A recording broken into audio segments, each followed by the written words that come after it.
Bonjour à toutes et à tous, c'est Didier, votre astrologue. Vous êtes sur Radio Biarritz.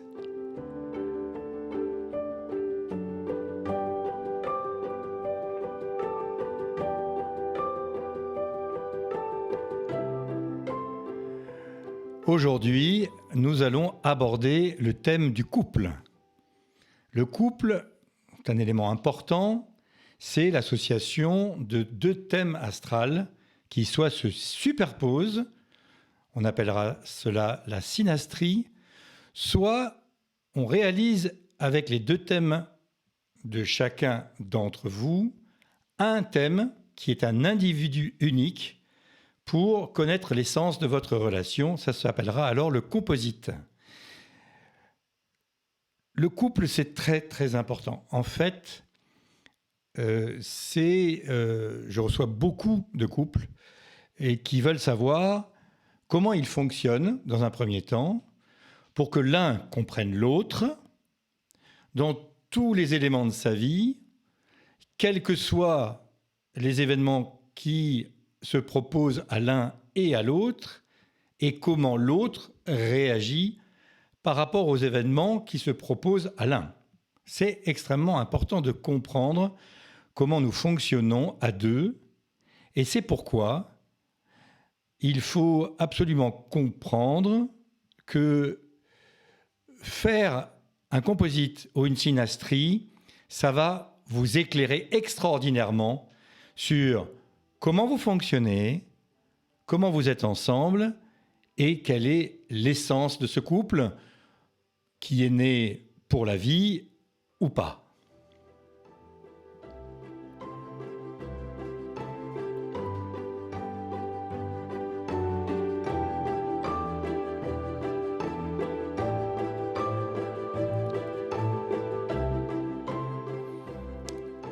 Alors, on va d'abord voir quelle est la synastrie. La synastrie, c'est la comparaison de deux cartes du ciel pour déterminer le degré d'entente entre deux individus séparés. Donc, on va superposer ces deux cartes. Ça va éclairer les angles que les planètes font de l'une ou de l'un vers l'autre pour comprendre comment on va s'entendre.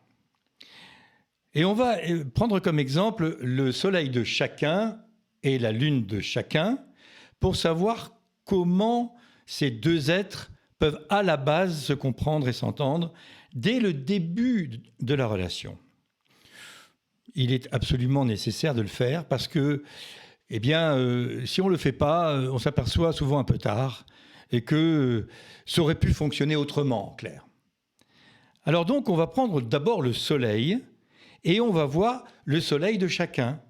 Dans quel signe le soleil est pour l'un et pour l'autre, dans quelle maison il se trouve, le soleil pour l'un et pour l'autre, et si les angles que font les deux soleils vont s'entendre à la base ou auront des difficultés ou des challenges.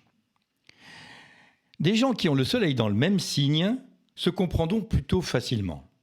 Ils se comprendront dans le fonctionnement, c'est-à-dire dans les sentiments et dans les actions que l'un veut faire tout seul pour être compris par l'autre. Donc c'est très important. Donc par exemple, deux scorpions qui habitent ensemble ou qui vivent ensemble ou qui démarrent une relation ensemble vont s'auto-régénérer alors que le scorpion tout seul a une tendance à un peu se détruire dans les situations compliquées. Donc, les soleils ensemble, ça marche. Les soleils dans deux signes qui se suivent, c'est un peu moins compatible parce que les gens sont foncièrement différents puisqu'ils n'appartiennent pas à la même matière. Par exemple, la terre et le feu, la terre et l'eau. Et donc, ça peut être un peu plus compliqué, en tout cas un peu plus challengeant.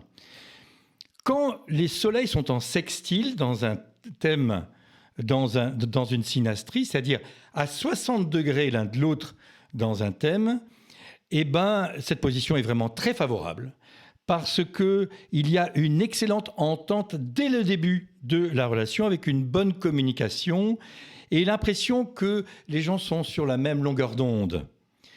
Quand ils sont à l'angle droit, c'est une position délicate qui a une difficulté à nourrir l'un avec l'autre ou l'un de l'autre, sauf lorsque deux âmes sœurs se rencontrent et donc s'entraident pour évoluer. Ça va donc dépendre de l'âge.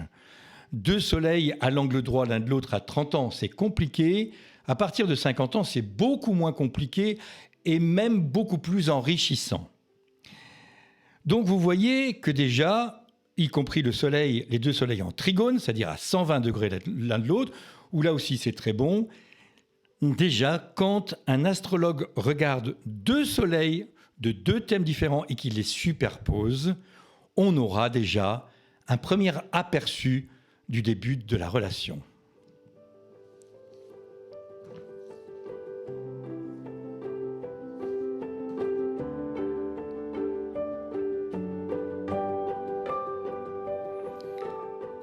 Alors maintenant, nous allons voir le même exemple, mais pour la Lune. La Lune, c'est la représentation de l'émotion. Donc l'émotion, évidemment, les deux émotions qui se parlent ensemble, ça va être mieux que des émotions qui ne se parlent pas. Même chose, deux lunes dans le même signe, c'est une position très favorable parce que les deux individus du couple apprécient le même type d'ambiance. On va sortir ensemble, on va rester ensemble, on va voyager ensemble, on va avoir l'impression qu'on se sent bien ensemble. Idem pour les lunes en sextile, 60 degrés, un thème par rapport à l'autre, ou en trigone. Deux lunes en sextile ou en trigone sont aussi très favorables parce qu'il y a une grande compréhension vis-à-vis de la sensibilité de chacun. Par contre, les lunes qui sont à l'angle droit dans les deux thèmes que l'on assemble pour faire une synastrie, eh bien, ils aiment vivre chacun dans des ambiances ou des conditions différentes.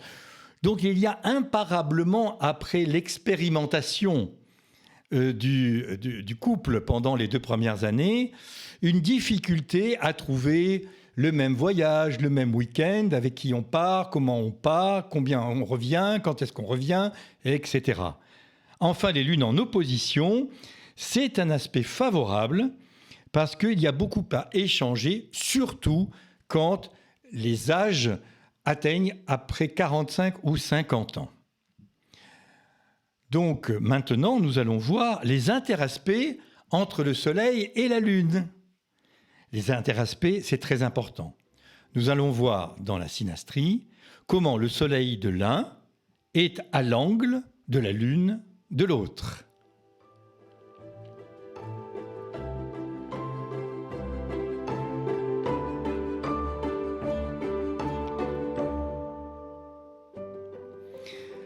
Alors, quand le Soleil a rendez-vous avec la Lune, vous vous souvenez, j'avais fait une émission sur ce thème, quand le Soleil de l'un est conjoint, se superpose à la Lune de l'autre, union sacrée, complémentarité absolue, compréhension et grande attirance. C'est ce que les gens appellent « Ah, j'ai eu un coup de foudre ». Lune et Soleil conjoints. La même chose quand le Soleil est sextile, 60 degrés, avec la Lune de l'autre, ou la Lune de l'un est sextile avec le Soleil de l'autre. Ce sont des positions absolument excellentes parce que l'harmonie vient avec l'expérience. Donc des couples qui passent le cap des 1 an et demi, 2 ans, 3 ans, si le Soleil et la Lune sont en sextile l'un avec l'autre, ça fonctionne de mieux en mieux parce que l'expérience et le travail de l'un enrichit l'émotion de l'autre. Par contre, quand le Soleil et la Lune sont à l'angle droit l'un de l'autre, l'opposition est très attractive, grand coup de foudre et des fois petite ou grande déception au bout d'un certain temps et qu'on s'aperçoit qu'on découvre l'autre. Tiens, c'est marrant, je ne le voyais pas comme ça. Aïe, aïe, aïe. Exactement la même chose pour le Soleil et la Lune en opposition. Exactement la même chose pour Mercure et le Soleil, ou Vénus et le Soleil. Quand Vénus, l'amour, est dans un joli angle par rapport au soleil de l'autre, l'amour sera au rendez-vous. Quand le soleil de l'un est sextile ou conjoint avec le mercure de l'autre, mercure étant la communication passera bien.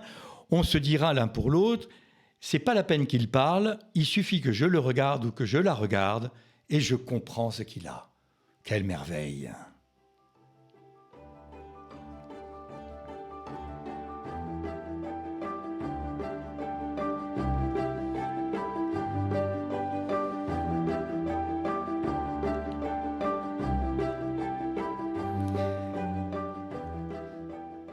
Alors, chers amis, nous allons maintenant voir les thèmes composites. Ce n'est pas du tout la même chose. On prend le thème de l'un, on prend le thème de l'autre, et on fait ce qu'on appelle la méthode des mi-points. C'est-à-dire, on va réaliser un thème d'un individu unique qui représente le couple. Et là, on va comprendre l'essence de la relation, qui est beaucoup plus important que la synastrie. L'essence, sans essence, une voiture, ça ne marche pas. Hein. Voilà. En fait, c'est très simple. Donc, la relation entre deux individus est supérieure, est toujours supérieure au potentiel total que deux individus peuvent exprimer séparément. Quand on s'entend bien et qu'on se rencontre, eh bien, la synastrie, l'addition est magique. Donc, d'un point de vue spirituel, le thème composite montre le chemin que deux personnes doivent suivre afin de relever le défi évolutif de la relation. C'est la rencontre intérieure en ce que deux individus ont en commun, en négatif comme en positif. L'intelligence, évidemment, va jouer. Évidemment que la synastrie va nous renseigner.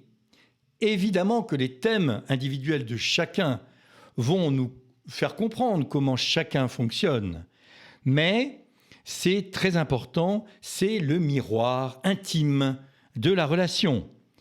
Il montre aussi le chemin spirituel, très développé chez les bouddhistes, et le travail sur soi, le développement à faire chacun pour que, ensemble, nous allions vers la même direction et le plus heureux possible.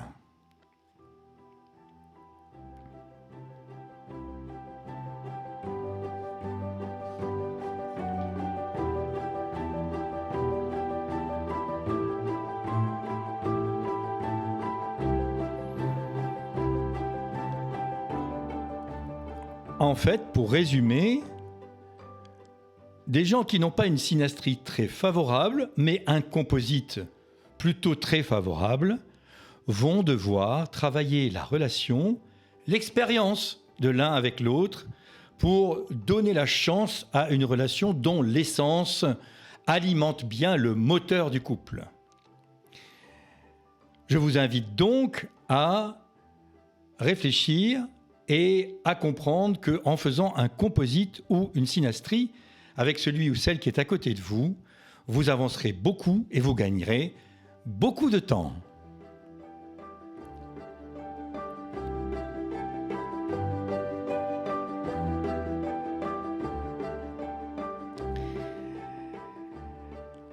Alors, à partir de l'été et de début juillet, nous nous retrouverons, mais pas en studio, dans un endroit à Biarritz, ensemble, avec quelques surprises très agréables. Radio Biarritz se met en mouvement vers vous pour vous accompagner, vous écouter et vous faire profiter de la bonne ambiance et des vagues. Retrouvez-moi donc sur Radio Biarritz, sur didier-astrologue.fr, sur Instagram et sur les réseaux sociaux. À très bientôt!